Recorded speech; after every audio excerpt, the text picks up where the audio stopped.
بسم اللہ الرحمن الرحیم۔ خلاصۃ القرآن، پارہ نمبر 2، تحویل قبلہ کا حکم اور یہود کا اعتراض۔ سیقول السفہاء من الناس ما ولاھم عن قبلتہم التی کانوا علیہا۔ دوسرے پارے میں سب سے پہلے تحویل قبلہ کو بیان فرمایا ہے کہ نبی کریم صلی اللہ علیہ وسلم مکہ مکرمہ سے مدینہ منورہ تشریف لائے، تقریباً 16 یا 17 ماہ تک بیت المقدس کی طرف منہ کر کے نماز ادا فرماتے رہے، لیکن آپ کی تمنا اور آرزو تھی کہ حضرت ابراہیم علیہ السلام جو آپ صلی اللہ علیہ وسلم کے جد امجد ہے، ان کے بنائے ہوئے کعبے کی طرف منہ کر کے نمازیں ادا فرمائیں۔ اللہ تبارک و تعالیٰ نے حکم نازل فرما دیا کہ فَوَلِّ وَجْهَكَ شَطْرَ الْمَسْجِدِ الْحَرَامِ۔ اس حکم کے نازل ہونے پر یہودی آپ صلی اللہ علیہ وسلم پر اعتراض کرنے لگے کہ یہ کیسے اللہ تبارک و تعالیٰ کے پیغمبر ہیں، کبھی قبلہ بیت المقدس کو بناتے ہیں اور کبھی بیت اللہ کو۔ تو یہود کو یہ جواب دیا گیا کہ قُلْ لِلَّهِ الْمَشْرِقِ وَالْمَغْرِبِ، اے میرے پیغمبر آپ کہہ دیجئے کہ مشرق و مغرب سب اللہ تبارک و تعالیٰ ہی کے ہیں۔ نبی کریم صلی اللہ علیہ وسلم کے یعنی دنیا میں آنے کے مقصد، کما ارسلنا فیکم رسولا منکم یتلو علیکم آیاتنا ویزکیکم ویعلمکم الکتاب والحکمہ ویعلمکم ما لم تکونوا تعلمون۔ اس مقام پر نبی کریم صلی اللہ علیہ وسلم کو بھیجنے کے بنیادی طور پر 4 مقاصد بیان کیے گئے۔ پہلا مقصد تلاوت آیات، دوسرا مقصد تزکیہ نفوس، تیسرا مقصد کتاب کی تعلیم اور چوتھا مقصد حکمت کی تعلیم ہے۔ یہ مضمون قرآن کریم کے مختلف مقامات پر بیان کیا گیا ہے کہ شاعر اسلام آگے کہ ان الصفا والمروۃ من شعائر اللہ فمن حج البیت واعتمر فلا جناح علیہ ان یطوف بہما۔ زمانہ جاہلیت میں صفا اور مروہ پر بت رکھے ہوئے ہوتے تھے تو مسلمان ان کا طواف کرنے سے بچتے تھے۔ اس شبہ کو دور کرتے ہوئے فرمائے کہ صفا مروہ کی صحیح شاعر اسلام میں سے ہے، لہذا ان کا طواف کرنے میں کوئی حرج نہیں ہے۔ حج و عمرہ کے تفصیل احکامات کے لیے اب کوئی حج و عمرہ کی جو کتاب ہے وہ مطالعہ فرمائیں۔ 4 چیزوں کی حرمت کا بیان۔ انما حرم علیکم المیتۃ والدم ولحم الخنزیر وما اہل بہ لغیر اللہ۔ مشرکین اپنی طرف سے کچھ چیزوں کو حلال کہتے تھے اور کچھ چیزوں کو حرام۔ یہاں ان کی تردید فرمائی کہ جن چیزوں کو اللہ تبارک و تعالیٰ نے حرام قرار دیا ہے وہ حرام ہے، اور یہاں 4 چیزوں کا ذکر ہے۔ نمبر 1 مردار، نمبر 2 بہنے والا خون، نمبر 3 خنزیر، اور نمبر 4 وہ جانور جس پہ غیر اللہ کا نام لیا گیا ہو۔ پھر اس پارے میں اللہ تبارک و تعالیٰ نے بہت سے حکام تفصیل سے بیان فرمائے ہیں۔ آگے قصاص لینے کا فائدہ کہ وَلَكُمْ فِي الْقِصَاصِ حَيَاةٌ يَا أُولِي الْأَلْبَابِ لَعَلَّكُمْ تَتَّقُونَ۔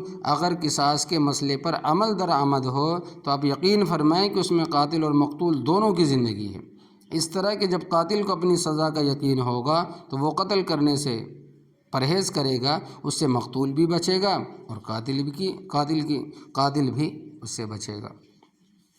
آگے وصیت کا حکم کو کتب علیکم اذا حضر احدکم الموت ان ترک خیرا الوصیۃ للوالدین والاقربین بالمعروف حقا علی المتقین۔ اس آیت میں وصیت کا حکم بیان کیا گیا ہے کہ فوت ہونے والا اپنی وفات سے پہلے اپنے والدین اور دیگر رشتہ داروں کے لیے وصیت کرے کہ کس کو کتنا حصہ ملنا ہے۔ اس آیت کے نزول سے پہلے ورثہ کے حصے متعین نہیں فرمائے تھے اور مرنے والے کا سارا ترکہ اس کے لڑکوں کو ملتا تھا، اس لیے اس آیت میں والدین اور دوسرے رشتہ داروں کے لیے وصیت کرنے کا حکم دیا ہے۔ پھر جب سورۃ النساء میں اللہ تبارک و تعالیٰ نے تمام ورثہ کے میراث میں حصہ متعین فرما دیے تو اب اس آیت میں مذکور وصیت کی فرضیت باقی نہیں رہی۔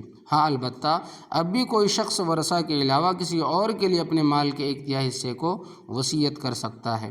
آگے روزے کی فرضیت کہ یا ایھا الذین آمنوا کتب علیکم الصیام کما کتب علی الذین من قبلکم لعلکم تتقون۔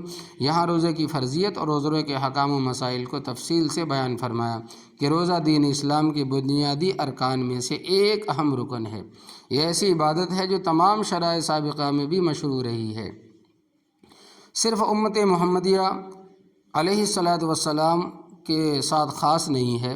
روزے کی شرعی تعریف یہ ہے کہ روزے کی نیت کے ساتھ صبح سے لے کر غروب آفتاب تک، صبح صادق سے لے کر غروب آفتاب تک کھانے پینے اور جماع سے رکنا۔ اگر کسی نے غروب آفتاب سے 1 منٹ بھی پہلے افطار کر دیا تو اس کا روزہ ہوگا نہیں۔ روزہ ایسی عبادت ہے کہ بندہ اس کی وجہ سے جلدی تقوی کی نعمت حاصل کر لیتا ہے۔ پھر مسافر اور مریض کے لیے رمضان کے روزوں اور فدیہ کے متعلق احکام بیان فرمائے۔ آگے ماہ رمضان کی فضیلت۔ شہر رمضان الذی انزل فیہ القرآن ھدی للناس وبینات من الھدی والفرقان۔ رمضان المبارک میں جہاں روزے فرض ہیں وہیں اس کی ایک فضیلت یہ بھی ہے کہ قرآن کریم اس ماہ مبارک میں نازل کیا گیا ہے۔ دن کو مومن روزہ رکھتا ہے اور رات کو قاری قرآن اور حافظ قرآن 20 رکعت تراویح میں قرآن کریم کی تلاوت کرتا ہے۔ غیر حافظ قرآن کریم کی سماعت کرتا ہے۔ اس لیے اس ماہ مبارک میں زیادہ سے زیادہ قرآن کریم کی تلاوت کا ہمیں اہتمام کرنا چاہیے۔ آگے شفقت خداوندی۔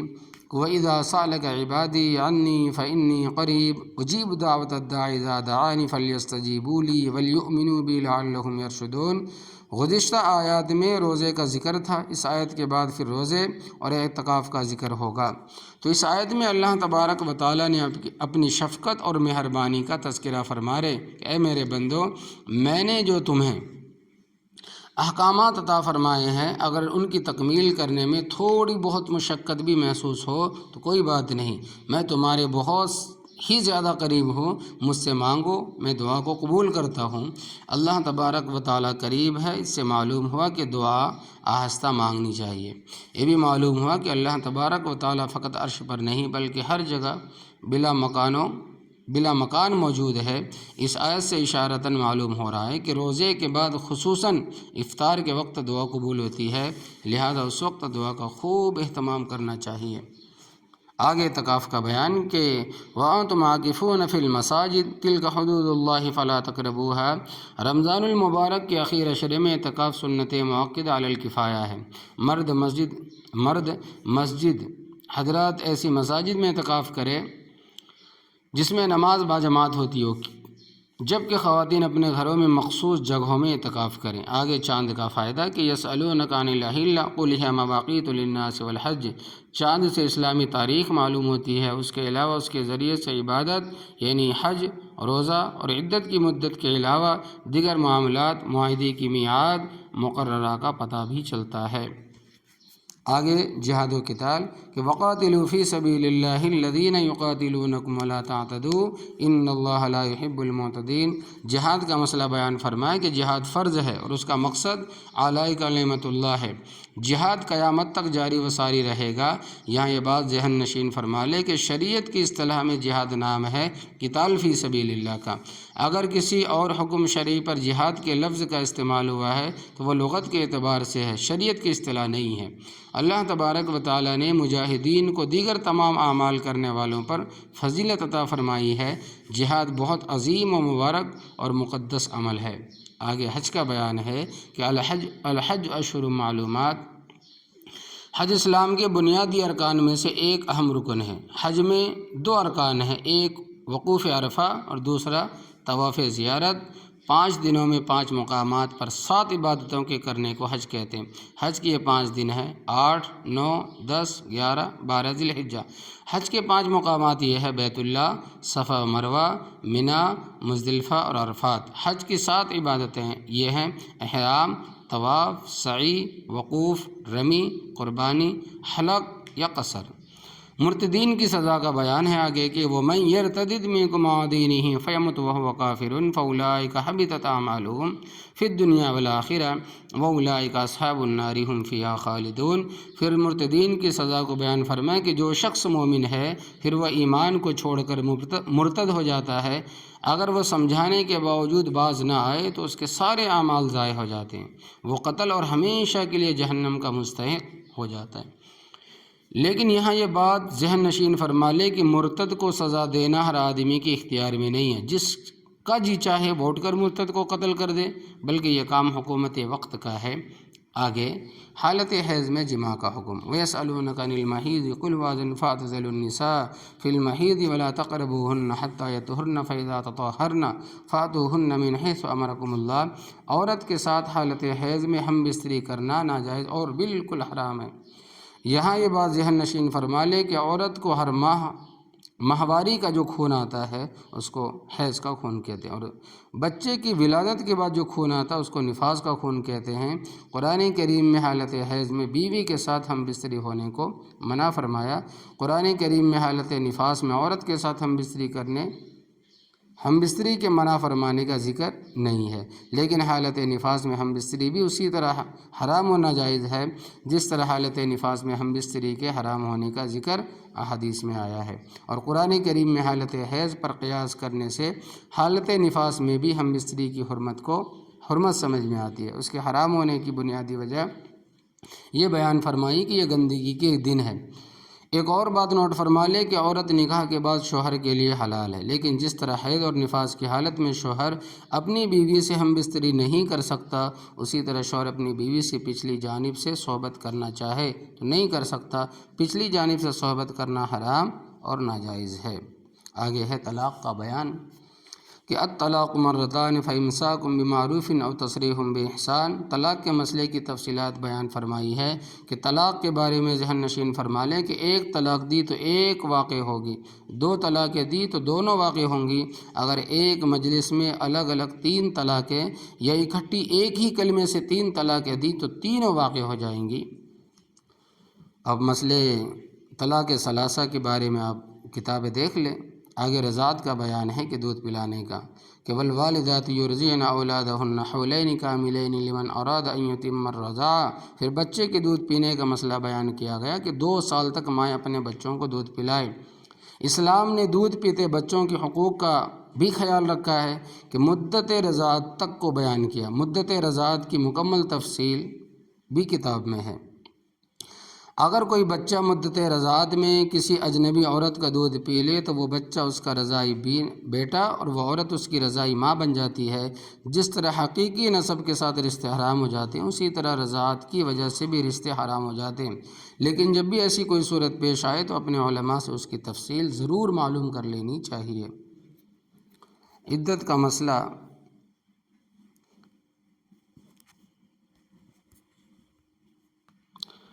والذین یتوفون منکم ویذرون ازواجا یتربصن بانفسہن 4 اشہر و10۔ پھر عدت کے مسئلے کو بیان فرمائے کہ اگر کسی عورت کو طلاق ہو جائے یا اس کا شوہر فوت ہو جائے تو دونوں صورتوں میں عورت پر عدت لازم ہے۔ مطلقہ عورت کی عدت اگر وہ حیض والی ہو تو 3 حیض ہے، اگر کسی وجہ سے حیض نہ آتا ہو تو عدت 3 ماہ ہے۔ حاملہ عورت کو طلاق ہو تو اس کی عدت وضع حمل ہے۔ شوہر فوت ہو جائے اور عورت حاملہ نہ ہو تو عدت 4 ماہ 10 دن ہے۔ اگر حاملہ ہو تو عدت وضع حمل بچے کی پیدائش ہے۔ آگے عدت کے زمانے میں نکاح کا پیغام دینا کہ ولا جناح علیکم فیما عرضتم به من خطبۃ النساء او اکننتم فی انفسکم۔ اگر کوئی عورت عدت میں ہو تو اسے واضح لفظوں میں پیغام نکاح دینا درست نہیں ہے، البتہ اشارتاً یا کنایتاً نکاح کا پیغام دیا جا سکتا ہے، لیکن اس سے پختہ وعدہ نہ لیا جائے۔ آگے حضرت طالوت کا ذکر ہے کہ فلما فصل طالوت بالجنود۔ اس پارے کے آخر میں حق کے نمائندے حضرت طالوت اور باطل کے نمائندے جالوت کا واقعہ بیان فرمایا کہ جالوت کے پاس طاقت بھی تھی، کثرت تعداد بھی تھی، منظم فوج بھی تھی، اور حضرت طالوت کے پاس طاقت بھی کم تھی اور فوج بھی کم تھی۔ اس کے باوجود اللہ تبارک و تعالی نے ان کو فتح عطا فرمائی۔ قرآن کریم نے باقاعدہ ضابطہ بیان فرمایا کہ کم من فئۃ قلیلۃ غلبت فئۃ کثیرۃ باذن اللہ، کہ کتنی جماعتیں ہیں جو طاقت میں کمزور ہوتی ہیں، ان کی تعداد بھی کم ہوتی ہے، لیکن ان کی فرما برداری اور اطاعت کی وجہ سے اللہ تبارک و تعالی ان کی مدد فرماتے ہیں اور اپنی مدد کے ذریعے انہیں غالب فرما دیتے ہیں۔ ہمیں خدا کے اس بیان فرمودہ اصول سے بات سمجھ میں آ جانی چاہیے کہ مسلمان جب بھی کامیاب ہوتے ہیں تو وہ مادیت اور دنیاوی طاقت و قوت کے بلبوتے پر غالب نہیں آتے، بلکہ اللہ تبارک و تعالی پر ایمان بھروسہ رکھنے اور نیک اعمال کی بنیاد پر غالب آتے ہیں۔ اللہ تبارک و تعالی ہمیں اپنی ذات پر توکل اور بھروسہ